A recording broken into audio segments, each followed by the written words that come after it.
Hi, my name is Miss Lemaster. And I'm Miss Patterson. Today we are going to share with you a little information about how dialogic reading increases reading comprehension for children entering school.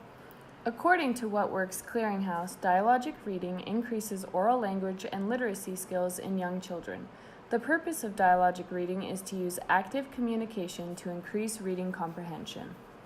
Dialogic reading is important because in order for our children to read and write or participate in social conversation, they need to comprehend or understand what they are reading and why it makes sense. Dialogic reading uses what's called crowd prompts to create conversation and dialogue between the reader and the student. Crowd prompt stands for C. Completion. Students fill in the blank. Example, he zipped up his blank. Jacket. R. Recall. Students are asked to remember something that happened previously in the story. Example, do you remember who helped Billy win the soccer game? O. Open-ended questions. This is a question that requires more than a yes or no answer. How do you think all animals are going to fit into one glove? W. WH questions. Who, what, where, when, why. Example, who do you think is going to eat all the muffins?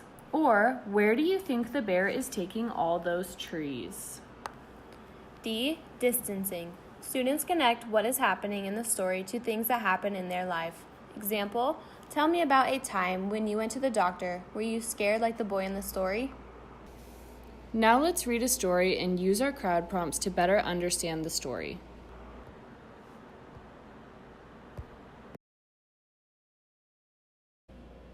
Here are some ways you can use crowd prompts when reading with your child. The Great Paper Caper by Oliver Jeffers. There was a time in the forest when all was not as it should have been.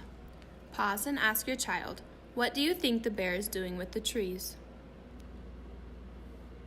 But they all had solid alibis, which meant it couldn't possibly be any of them, so the tree thief must be someone else. Pause and ask your child, what do you think an alibi is? Pause and look at this picture with your child, and then ask, what was the bear doing with all the trees he cut down? The bear was brought in to have his picture taken and to appear with other suspects, and was kept late into the night to answer. Instead of completing the sentence, leave out the last word and wait for your child to provide an answer. You can do this by saying, I wonder what the bear is answering. The next day he confessed everything in court, all about the paper airplane competition and how badly he wanted to win, and he knew he wasn't very good, and he had run out of paper, and he had no one to ask for help. He was so sorry for taking their trees. He hadn't meant any harm. Pause and ask your child, tell me about a time when you were in a competition. What did you try to do to win? Thanks for watching our video, and we hope that you find these strategies helpful when reading with your child.